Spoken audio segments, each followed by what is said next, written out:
Good morning, boys and girls. This is Chapter 7 of Hank the Cowdog. It's a dog's life. If you remember so far, Hank has left the ranch in the hands of Drover for ranch security, and he's gone to visit his sister, and she doesn't seem that excited to have him stay with her. Let's pick it up in Chapter 7. Me and Maggie was both ranch raised, but we went in different directions when we reached maturity. I stuck with the ranch life and went into full-time security work, and she moved to town. For some reason, she never took to ranch life. Growing up, it seemed that everything we pups did was either too loud or too dirty for her. Just to give you an example, we never could get her to go into the sewer with us. She just didn't take to it. She never cared a lick about chewing on smelly old bones either, or playing in the mud or digging holes. She didn't even have an interest in cow work. Moving into town was a good thing for her. She found a good home and staked out her own version of cowdog life, which always seemed a little strange to me, but I wouldn't want to judge anybody else. Oh, and she never went in for nicknames neither. The blessed woman will go to her grave calling herself Margaret and me Henry. She always thought Hank sounded undignified or something like that. But even though me and Sis went in our different ways, we remained close over the years, and she was very delighted when I dropped in for a visit. She kind of looked up at me as her big brother, see, and I think it kind of tickled her for me to drop in and talk to the kids about the old cowdog ways. You know, show 'em how country dogs live and tell 'em some stories, that kind of thing. Oh, every now and then she'd put on like she didn't want her young'uns exposed to such crude ways, but I know that deep down, where it really counted, she was glad to have me there with the kids. Who wouldn't be? It ain't every town kid that has an uncle who runs a 6,000-acre ranch and fights. I guess I've already mentioned that. Anyway, her kids were pretty lucky. Well, poor old Mag had that headache problem and had to go to bed with it. I stuck my head in the doghouse door and told her not to worry about the kids. I'd take care of everything. She let out a groan. I guess that old head was really throbbing. Well, I went out and called the children in from their play. All right, kids, let me have your attention for a minute or two. Your ma has asked me. Little April, one of the girls, held up her paw. Uncle Hank, Mom doesn't allow us to call her Ma. She says it sounds crude and backward. She says only dog trash uses that word. I see. Well, by George, if that's what Mom says, that's the way it'll be. Your mom has asked me to teach you little rascals a dab or two about your cowdog heritage.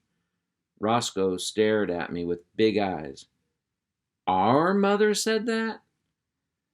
Cowdog heritage? That's right, son. Those were her very words, as I recall. I spoke with her only moments ago.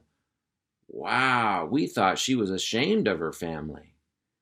I reached down and patted the lad on the head. My boy, your or mother, Mom, whatever she is, has always looked back on her cowdog heritage with enormous pride.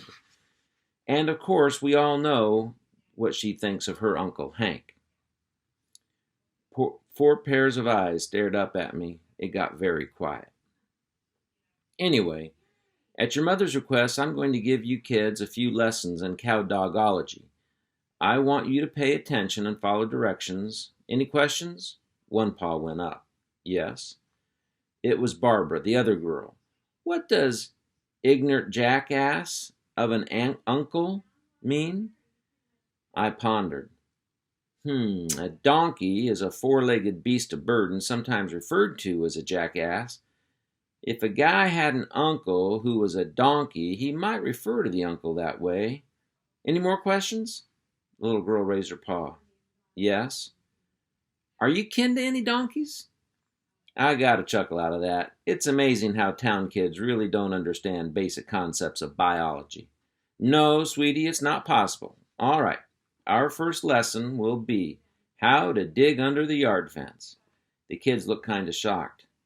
What's the matter? Mom said we should never, ever dig under the fence, said Barbara. That's exactly right, honey, unless Uncle Hank's here to supervise. Everybody ready? Form a little line now. Let's move out. We marched across the yard in single file. Left, left, right, left, left, left, right, left. Straighten up, that line. Pick up your paws. Stick them tails up in the air. That's better. Left, left, right, left. Column, halt. They came to a halt in front of the fence and stood at attention. I walked down the line. All right, I need 4 volunteers to dig a hole under the fence. You 4, right there. Stand by to dig. Ready? Commence digging. Let me tell you, for a bunch of little town pups, they all did all right. There for a while, the dirt was just fogging, and it didn't take them long to get a tunnel dug. When I gave the order to commence burrowing, one by one, the kids dived into the hole and wiggled through to the other side. I served as rear outlook while they went through. Then I dived into the hole and joined them on the other side. All right, that was pretty good. I'm glad to see that we have some spirit in this outfit. Some of that good old Cowdog Spitzerinctum. Now, we'll have a lesson on how to live off the land. We're going to make a garbage patrol. I paced back and forth in front of them. Suppose you were in a strange town. You didn't know anyone. You didn't have a place to stay. You didn't know where the next meal was coming from. What would you do? Form a line and follow me. I'll show you. We marched down the alley until we came to the first garbage can, which was a 55-gallon drum with the top cut out. I showed them how to go on up in their hind legs, hook their paws over the edge of the barrel, and pull it over. All right, now, you kids sort through that stuff and find some grub. The boys gave a yell and went into the barrel, but the girls kind of hung back. What's the matter? April spoke up. Mom says that playing in garbage is unladylike. Barbara nodded. And we're not supposed to get dirty. Mom said so. Well, moms are always right, don't forget that, so go on through that garbage in a ladylike manner and try not to get dirty. And don't worry about your mom. I'll take care of her. The girls looked at each other, grinned, and dived into the barrel with the boys. They didn't find much in the first barrel, just a couple of chicken bones and a whole bunch of newspapers, so we moved on to the next one. Same story there, corn cobs and potato peelings. By George, that was kind of lean alley. We had to investigate a dozen barrels before we found a real treasure, a bunch of fish heads wrapped in newspapers. Oh, and the kids loved them fish heads. They jumped right in the middle of them and gobbled them down. I stood back and watched and, kind of remembered myself at that age. When all at once a man stepped out into the alley. Guess he was dumping trash or something.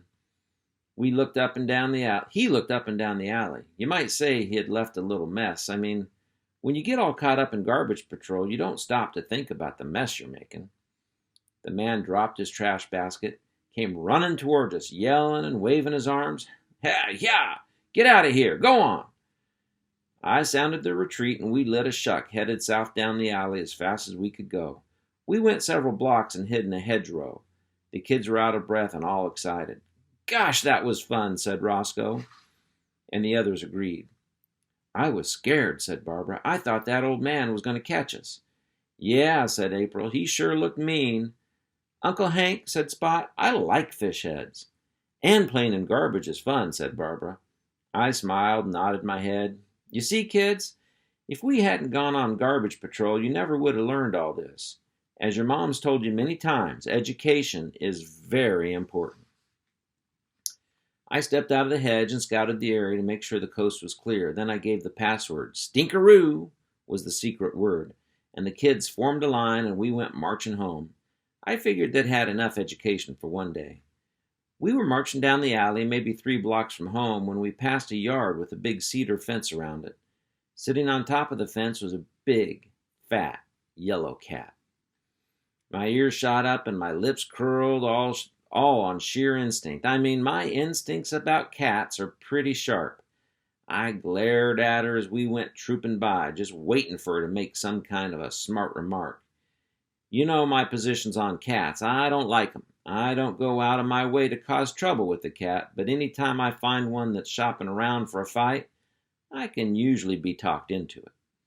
Well, this cat looked dumber than most, but she must have had a little bit of sense because she didn't say a word as we went past. She just stared at us. I suppose that was the end of it, But when we got past her, little Roscoe came trotting up to the front of the column.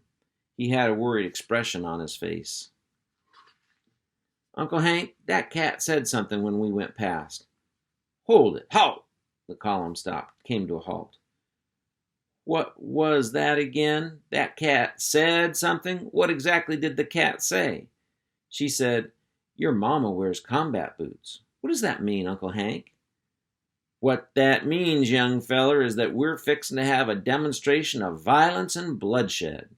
About face, follow me." And we marched back to teach some manners to a certain lard-tailed yellow cat. That's the end of chapter 7. We'll see you back for chapter 8.